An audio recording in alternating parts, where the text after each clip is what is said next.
everybody, and welcome to another edition of Charts with Dan. We are a little bit later than usual this week. I don't know if you saw my community post earlier today, and it is quite a story. We have a packed week of box office news, by the way, including the huge opening of Project Hail Mary.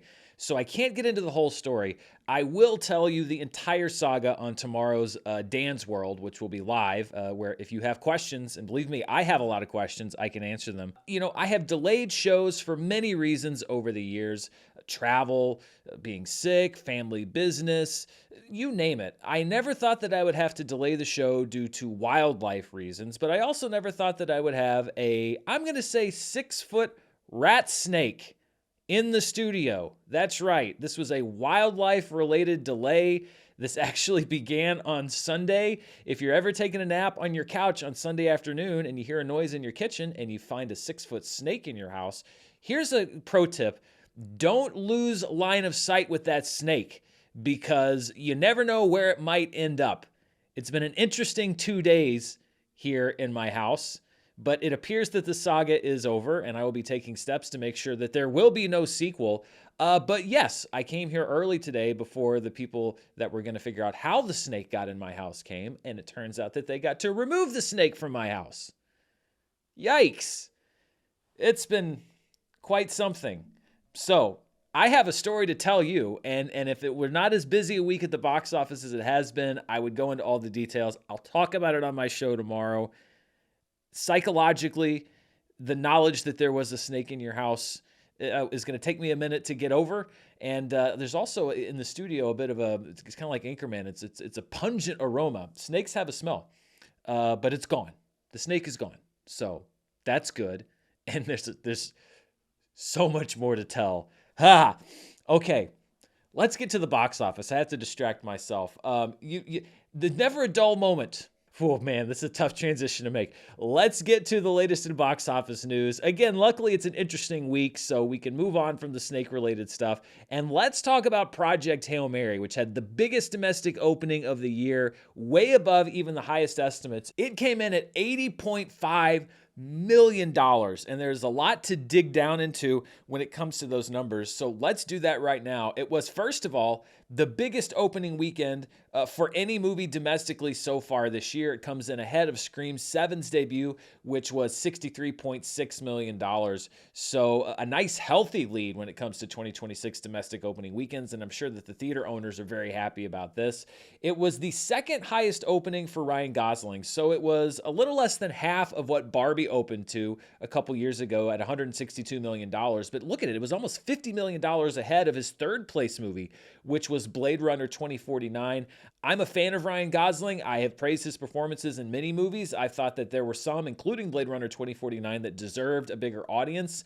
And Project Hail Mary finally delivered that audience for a movie where he was the lead. I mean, he is the only guy in a lot of the movie. So a big weekend for Ryan Gosling. It was so big that it's already his 8th highest grossing film domestically. It's made more than Gangster Squad and The Big Short. It's right behind The Notebook and Crazy Stupid Love. I mean, this is going to be in his top, 3 probably easily by next week's show. It's not going to be number 1, but I think it's safe to say it is going to be his second highest grossing film domestically. And let's talk about Lord and Miller. As directors, and they've only directed 5 movies. They did not direct the Spider-Verse films. A lot of people think they did. But this was their biggest opening weekend as directors at $80.5 million. That comes in ahead of the $69 million that the Lego movie opened to back in 2014. But these are all pretty impressive debuts. 22 Jump Street at $57 million, 21 Jump Street at $36 million, and then their debut film, Cloudy with a Chance of Meatballs, at $30.3 million back in 2009. When you include their career as writers and or directors, Project Hail Mary comes in second place behind Spider-Man Across the Spider-Verse, which opened to $134.1 million. Then you have the Lego movie, the Jump Street films, Spider-Man Into the Spider-Verse, which didn't have a huge opening. I mean, it did end up in a pretty good spot, but it didn't open huge, $35.3 million. Lego movie 2, and then the 2 Cloudy with a Chance of Meatball films. This was also the 9th biggest opening ever in the month of March. It comes in between Godzilla Kong, The New Empire, and Dune Part 2. Those movies opened in the same month. 2 years ago, back in March of 2024. Logan is at number 7, Alice in Wonderland number 6, and then we have The Batman, The Hunger Games, Captain Marvel, Batman v Superman, and Beauty and the Beast, still with the biggest ever opening in the month of March. If you adjust those numbers for inflation, a lot of these, 7 out of the 10 movies are still there. Beauty and the Beast is still number 1, but Hunger Games comes in a close number 2, and Batman v Superman is there at a close number 3. Then we have Captain Marvel, Alice in Wonderland, The Batman, and Logan. And then adjusted for inflation, added to this list are Oz the Great and Powerful, $114.5 million adjusted for inflation. 2013, it was a different time. 300 at $112.6 million back in 2007. And Ice Age 2, The Meltdown, 20 years ago back in 2006 at $112.3 million. So there are a lot of different headlines surrounding Project Hail Mary's opening when it comes to non-franchise films or non-sequels, and I feel like there are definitions that change depending on who's reporting it. And so these are what I'm calling the top 10 non-sequel openings of the 2020s. And the way that I define non-sequel means that you are not part of an existing cinematic universe, so not a DC movie or a Marvel movie or anything like that. And also that there have been no previous movies made starring the characters in the film. So I understand that there are always quibbles with these kinds of things, and it's kind of a loose definition. But these are what I'm calling the highest grossing non-sequel openings of the 2020s. A Minecraft movie at number 1 at $162.7 million. Then Barbie at $162 million. I know that Barbie was a character in Toy Story, a couple of the Toy Story movies, but there had been no theatrically released Barbie films that I could find in my research. So I'm counting it as a non-sequel opening. Taylor Swift, The Eras Tour, which I don't see listed on a lot of lists, but it opened at $93.2 million.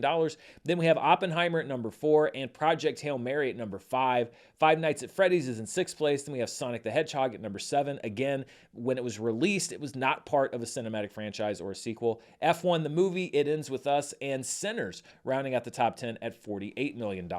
Also for the studio, MGM. Now this is difficult because for a while MGM was not distributing its own movies. So what do you count? Do you count when they're distributing? I counted when they were either distributing or as the studio for the film, or both. Skyfall, the top opening in MGM history as far as I could tell, at $88.3 million. Then The Hobbit, An Unexpected Journey in 2012. But Project Hail Mary, the third best opening for an MGM film, followed by The Desolation of Smaug, Spectre, Quantum of Solace, Creed 3, Hannibal, 22 Jump Street, and No Time to Die.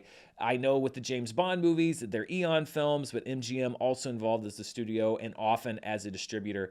If you adjust for inflation, and again, MGM's been around for a long time, there's a lot of historical data that we don't have, but I have Skyfall as the biggest opening in MGM history at $129.2 million adjusted, followed by The Hobbit, An Unexpected Journey at number 2, Hannibal with an adjusted total of $114.6 million because that opened all the way back in 2001. Then we have The Desolation of Smaug, Quantum of Solace, Spectre, Die Another Day, Project Hail Mary at number 8 adjusted for inflation, 22 Jump Street at number 9, and The World Is Not Enough at number 10 at $77.4 million adjusted. So James Bond, probably not surprisingly, 5 out of these top 10, the later era Bond films when they were in the wide release era, and a lot of people were going on that opening weekend. And before we wrap out with Project Hail Mary, I want to take a look at our member poll from last week. I asked you all to predict the future about how big Project Hail Mary's domestic opening would be. And, well, the biggest single group of people guessed correctly. 49% of the people who voted said that it would open to $65 million or more. But overall, 51% actually underestimated how big Project Hail Mary would open. 43% said that it would fall into the $50 to $65 million range, which is where estimates were last week when we did the show. And 8% thought that it would open to less than $50 million. So good job to the biggest block of voters, but the majority actually underestimating the drawing power of this film. So those are a lot of numbers around Project Hail Mary, but it was a big debut, and I think it's worth a deep dive. Let's look at the rest of the top 10 for this past week. Hoppers held well in its third weekend. I think because it was spring break and there were a lot of kids going to the movies. It dropped 37.9%, brought in another $17.8 million this past weekend. When we look at Pixar films as far as their overall domestic gross, Hoppers has now passed Lightyear and it's very close to passing The Good Dinosaur. It's close to Cars 3. It's within striking distance of Elemental and A Bug's Life. It only needs about $40 million more to hit those movies, and then we'll see if it can get up around the $200 million range. We'll see what the legs are like. Of course, in a couple weeks, we've got Mario, which could step on hoppers just a little bit, but it is coming up the charts, and I think, again, it's going to be a modest success, and if it keeps holding well, it could maybe even go a little further than that. Then in third place, we have another big story, which is Dhurandhar: The Revenge, which opened to just over $10 million over the 3-day weekend. It actually opened on Thursday, so its total so far is at $14 million. We've seen here in the charts and on the show that films from India have progressively been having bigger and bigger openings at the box office. According to my research, and again, there's a disclaimer here, Indian films are notoriously difficult to research, but according to what I could put together, Dhurandhar: The Revenge was the second best 3-day opening for a film from India in box office history. It comes in only about $400,000 behind Bahubali 2: The Conclusion back in 2017, which opened at $10.4 million, although that movie, I believe, did open on a Friday. Dhurandhar: The Revenge opened on Thursday. Had it opened on Friday, I think it would definitely have this record. RRR has the third best opening for a film from India at $9.5 million. Pathan from 2023 opened to $6.89 million, but it opened on a Wednesday. Javan, also in 2023, opened to $6.1 million. That was the Thursday opener. Animal in 2023, that was a breakout year for films from India, opened to $6.5 million. Kalki 2898 AD was another Thursday opener. It opened to $5.6 million. Then we have Pushpa: The Rule Part 2, another Thursday opener at number 8. Brahmastra Part 1, Shiva at number 9. And Dangal from 2016. Again, Disney got behind that film, and I think that's why you saw that breakout earlier than some of the other films. It opened to $3.2 million, although that was also another Wednesday opener. In fourth place was Ready or Not, Here I Come, in some places known as Ready or Not 2, Here I Come. I'm just going by what was on screen on the movie. It had just over $9 million. I think it'll eventually be profitable, but not an incredibly impressive debut for that film. And, the first one wasn't a massive hit either. This one didn't have a whole lot new to offer, although I still enjoyed it. So I guess probably not a shocker that it's there at number 4. I think the studio probably would have preferred that it did a little bit more. Reminders of Him dropped 55.5% in week number 2. That's kind of a surprise, especially for films like this. We see a softer fall on weekend number 2, but a lot of people were going to see Project Hail Mary. It made just over $8 million, $33.1 million so far domestically. In sixth place was Scream 2. It dropped 49.2%, brought in another $4.3 million.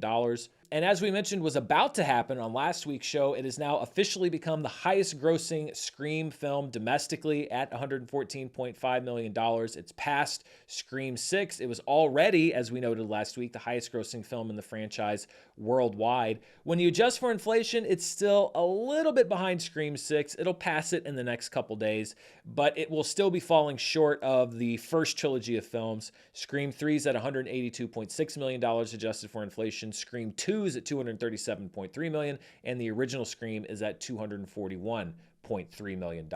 In seventh place was GOAT, which dropped 26.7%. Again, I think the spring break crowds helped that film hold on a little bit better. It made $3.4 million.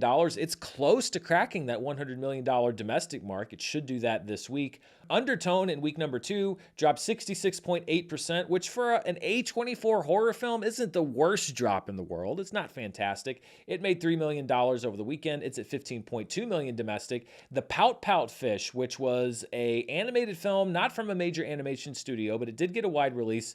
It made $1.3 million in its opening weekend. And then the Met Opera event, Tristan und Isolde, comes in 10th place at $722,000. Insert Timothée Chalamet joke here. Dropping out of the top 10 this past week, we had 5 films. Wuthering Heights and Crime 101 are out after 5 weeks. The Bride crashes out of the top 10 after 2 weeks. And then 2 special event releases, the IMAX re-release of Kiki's Delivery Service and the 35th anniversary release of Teenage Mutant Ninja Turtles 2 are both out after 1 week. And The Bride probably dropped out of the top 10. Well, it was going to anyway, but it also crashed out of theaters. 2,596 theaters lost for The Bride this past week. It dropped out of wide release. It's still in just 708 theaters. So most of its theaters got rid of it as quickly as they possibly could. It was not a box office draw. Wuthering Heights lost 1,300 theaters. It's out of wide release as well in 600 theaters. Crime 101 lost 870 theaters. It's in 840. Epic, Elvis Presley in Concert, lost 720 theaters. It's now in 930. And I Can Only Imagine 2 lost 712 theaters. It's now in 527. So all 5 of these biggest theater count changes from the past weekend, all falling out of wide release as a lot of screens went to Project Hail Mary.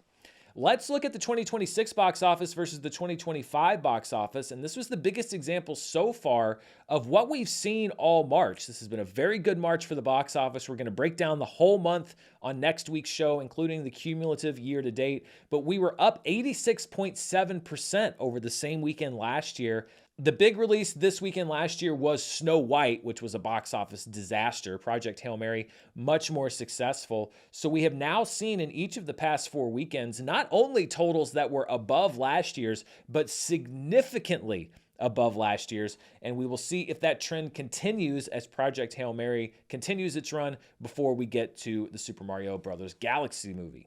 And Project Hail Mary's success brings us to our Charts with Dan trivia question this week. Only 3 movies with the word Mary in the title have grossed more than $100 million domestically. Project Hail Mary will be the 4th. What are those 3 movies?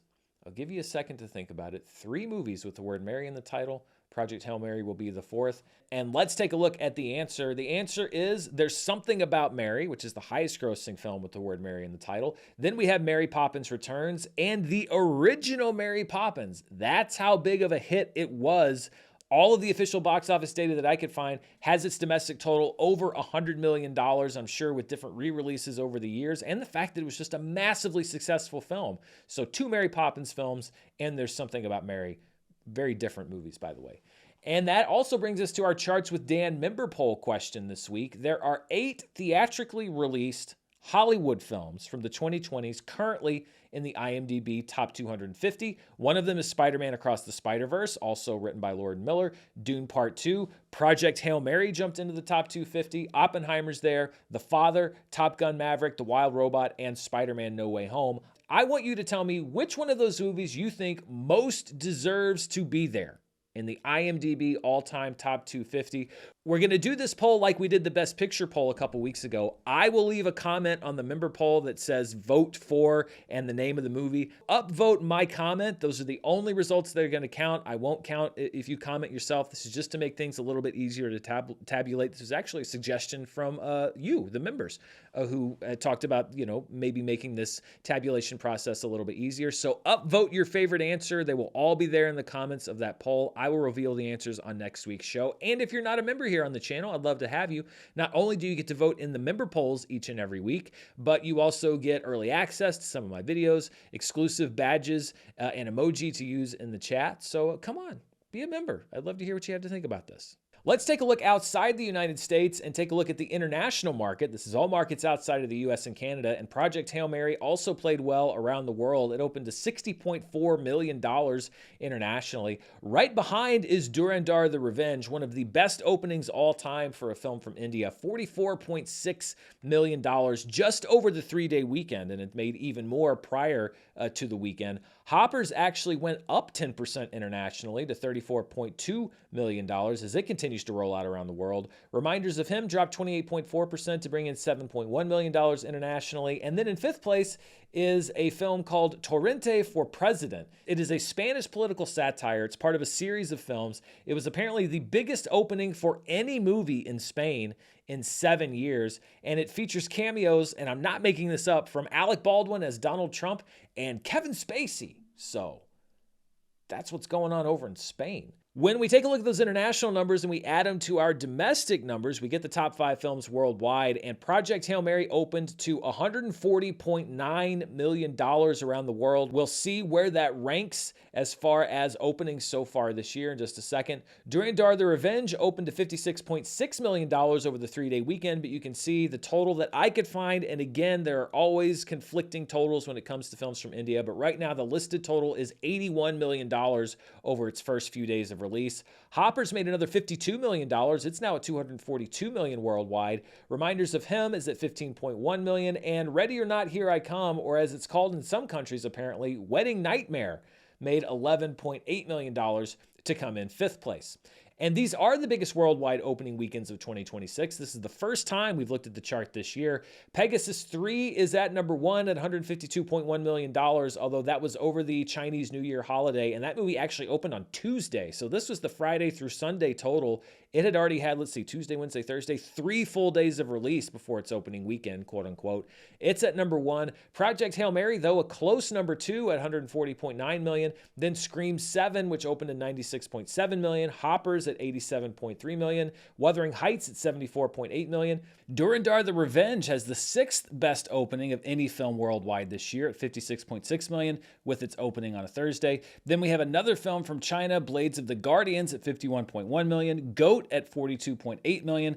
And 2 more films from China rounding out the top 10. Scare Out at $41.4 million, and Boonie Bears: The Hidden Protector at $35.7 million. Of course, a lot of those lower films are going to get pushed off of this chart as we go through the year and bigger movies open worldwide. And I also wanted to take a quick look at the Pixar franchise tracker when we look at worldwide gross. Hoppers is now number 24 out of 30 because I'm including the movies that were not released theatrically here in the United States. They were released in some theaters around the world. Hoppers has passed the total of Leo and now Lightyear from 2022 at $226.4 million. Hoppers at $242.3 million, but it's got about $90 million to go before it is above the Good Dinosaurs total at $333.7 million. I think if it could get there, it would be a bit of a symbolic victory to get above that total. We'll just see how it continues to play around the world. Let's take a look now at some of what I call our specialty charts here at the domestic box office, and we'll start with the top per theater averages for this past weekend. At number 1 was Palestine 36, which was playing in just one theater and made $36,000. It was Palestine's official entry to the Academy Awards for last year. It's a film about the 3-year Arab uprising against British rule in the 1930s. In second place was Mark by Sophia, which made $23,424 per theater in 2 theaters. This is a documentary about designer Marc Jacobs, directed by Sofia Coppola in her documentary debut.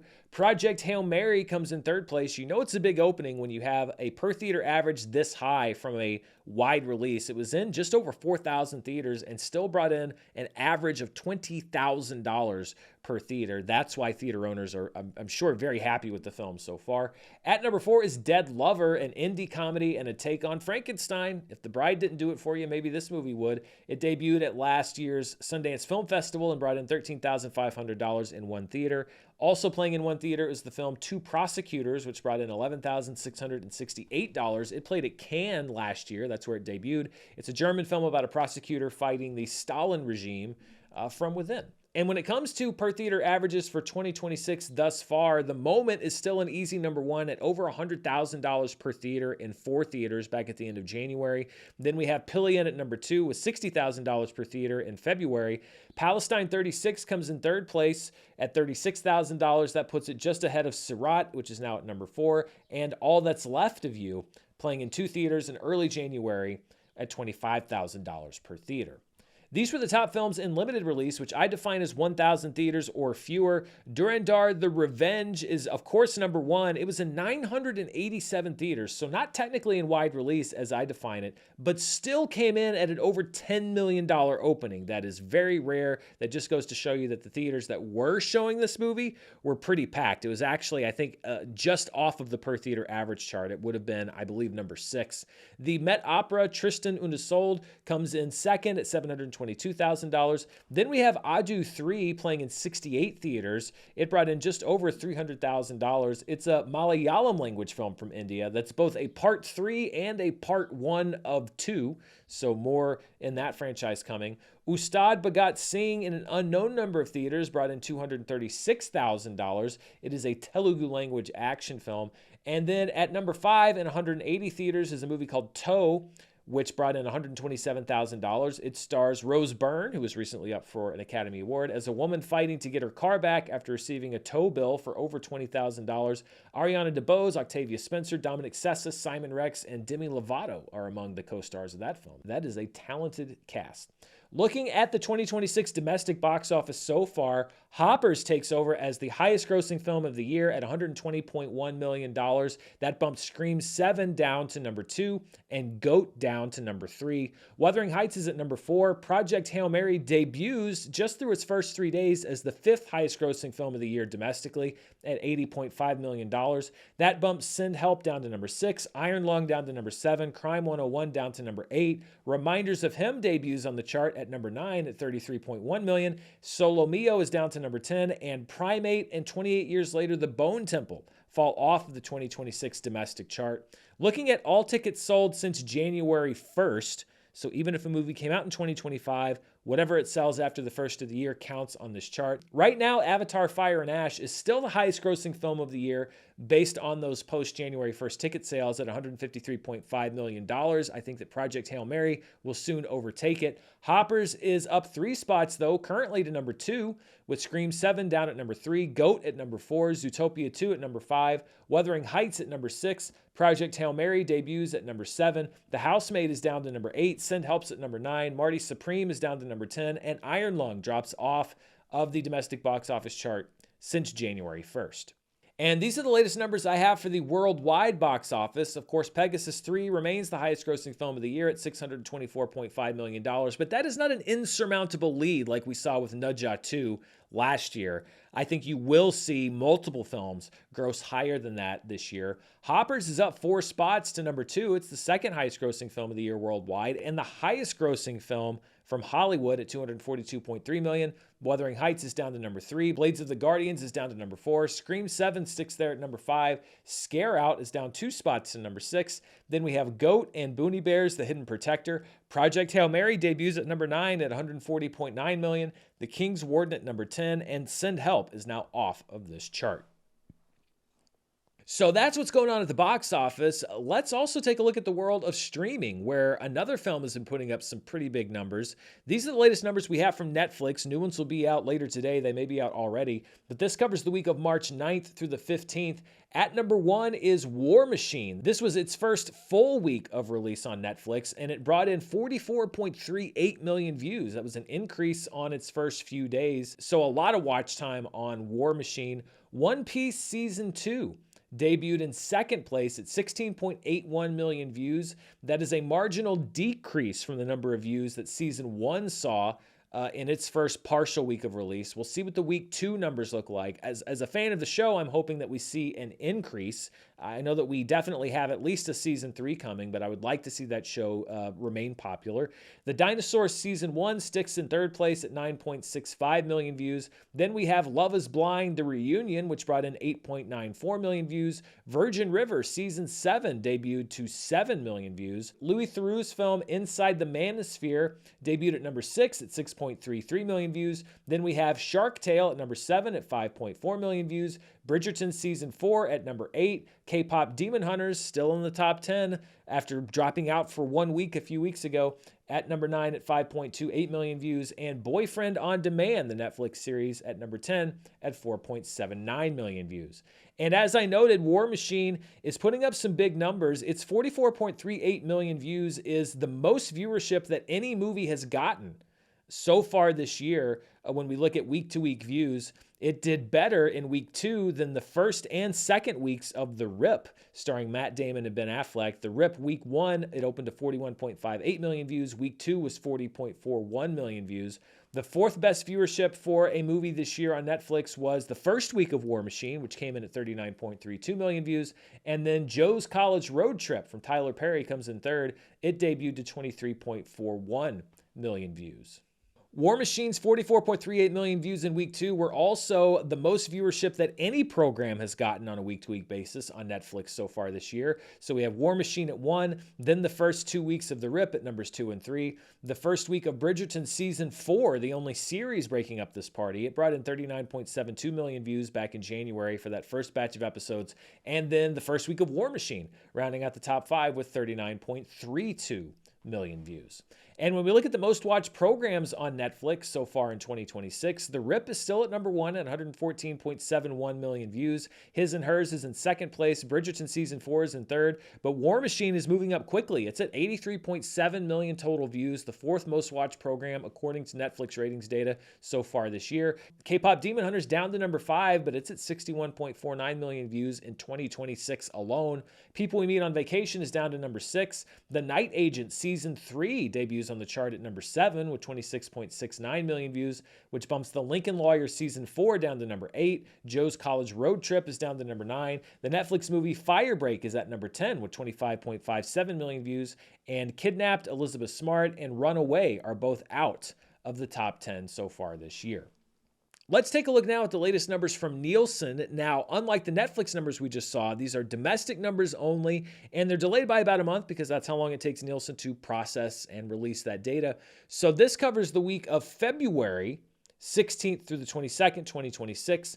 Let's look first at the top 10 most watched movies. Joe's College Road Trip at number 1 at 9.9 million hours watched. Then Fall, which came out, I think, a couple of years ago, but I saw it popping up on my Netflix over the last few weeks. It brought in 6.4 million hours watched. Predator Badlands on Hulu remains in third place at 5.71 million hours watched. Then we have K-Pop Demon Hunters at number 4. The 2025 version of How to Train Your Dragon at number 5.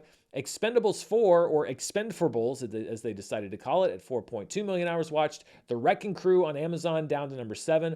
Operation Fortune, Ruse de Guerre, which came and went from theaters, is at number 8 at 2.98 million hours watched. Then we have A Father's Miracle at number 9, and the animated Addams Family 2 on Netflix at number 10 with 2.85 million hours watched.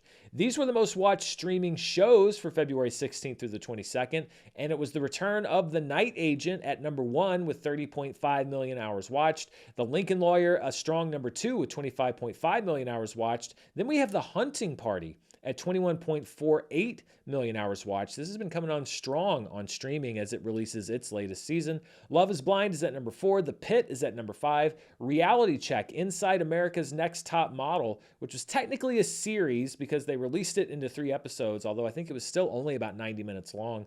It comes in at 17.8 million hours watched. Bluey's at number 7. The Big Bang Theory's at number 8. Bridgerton's at number 9. And Grey's Anatomy returning to the chart at number 10. And when we look at the top streaming shows as far as watch time per available episode, so take the total watch time divided by the number of episodes you can watch, this is how we get this number. And as I mentioned, this Reality Check Inside America's Next Top Model was basically a movie that was chopped up into 3 episodes, but that generated a pretty huge hours per episode watch time at 5.96 million hours, again, because it was a short watch. We often see this on the charts, especially with Netflix. They take a feature-length documentary, they chop it into episodes. I guess it probably works better for them. They get on charts like this, for example. The Hunting Party comes in second place with 14 episodes at 1.53 million hours per episode, and The Night Agent also over a million hours per episode. The Pit still having a great second season with 873,000 hours per episode. Amazon's Cross, I think I saw it just got renewed for a 3rd season.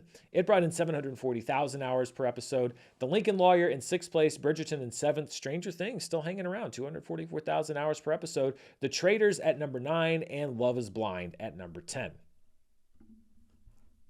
And that's all the numbers I have for you this week. Before we go, I just wanted to point out a few things you might want to watch both at home and in theaters this upcoming week. First of all, yesterday, I just wanted to note that Sentimental Value made its debut on Hulu. So if you didn't catch that movie, multi-Oscar nominated and award-winning film, you can now catch it on streaming here in the U.S. Tonight on Disney Plus, the season premiere of Daredevil Born Again Season 2 drops. We just get the first episode tonight. There will be weekly drops after. The Hannah Montana 20th Anniversary Special also debuts tonight on Disney Plus, so you can check that out. And a few films debut today for premium video on demand. You can watch Goat at home. These are those higher price rentals, $15-20. They only last for 48 hours. You could also watch Send Help and How to Make a Killing, also available to view at home. Tomorrow on Netflix, Anaconda makes its streaming debut. And you know what? Given the week I've had so far, I guess that's pretty fitting. I won't be watching it, but I've already seen it, but I wouldn't watch it anyway. I don't think I'll watch any snake movies for a while, but you can check it out tomorrow on Netflix. Primate will also be debuting tomorrow on Paramount Plus if you missed it in theaters. And then it's kind of a down week for releases. No major films getting a big release. I think Project Hail Mary will continue to be the story, but there are a couple of wide releases. One of them is They Will Kill You. Zazie Beetz has to survive a night in a hotel where she is being hunted as a human sacrifice. I saw the trailer for this film before I saw a Ready or Not, Here I Come, and I thought, that movie looks a lot like Ready or Not. That's it. Forbidden Fruits will also be opening in theaters wide this upcoming week. It's about a mall-going coven of witches who face challenges when a new member joins the group. And a couple of older movies that are going to be available in theaters, Stand By Me, and of course this has received much more poignance with Rob Reiner's passing. It's the 40th anniversary of that film. It's returning to theaters this weekend for a one-week engagement. And this one cracks me up. The Mummy Returns is back in theaters this week for its 25th anniversary. I know that movies are romanticized as they get older, and I know that there's a lot of love for the first Mummy movie, but it is crazy for me, as somebody who was alive when The Mummy Returns was released, to see a movie that nobody liked when it came out get a big 25th anniversary re-release. But that's just what happens. People find things they love about the movie. So yeah, if you like The Mummy Returns, it's back in theaters this week. The first one I get, but this one, I don't know. Go laugh at the Rock Scorpion King graphics, I guess. And that's everything I've got for you this week. It's been a very eventful week thus far, off camera. But now that my focus is off the snake in my house, you can stay tuned right here. As I mentioned, I will be doing my live show tomorrow afternoon, barring further snake intrusions, where I will share with you the entire tale of how this has happened over the last couple weeks. It's quite a fun story. And I'll also be covering some news. There were a couple people who passed away that I didn't have a chance to talk about this week that I'm going to mention on tomorrow's live show. So you can check that out and get your questions ready if you have any questions about the snake in my house and anything else that might have happened. Not sure what we've got going on review-wise here on the channel this week. I'll kind of play that by ear. I'm working on a couple other videos. Maybe I'll try to drop one of those this weekend. But things are really picking up the box office, and it's fun to cover the news here on the channel. If you're not subscribed and you want videos like this to pop up, hopefully in your subscription feed, hit that subscribe button. Hit the bell so you'll be notified, so you definitely will get it in your feed. But most of all, thank you for watching this video. Until next time, stay safe, stay away from snakes, and I'll see you then. Bye.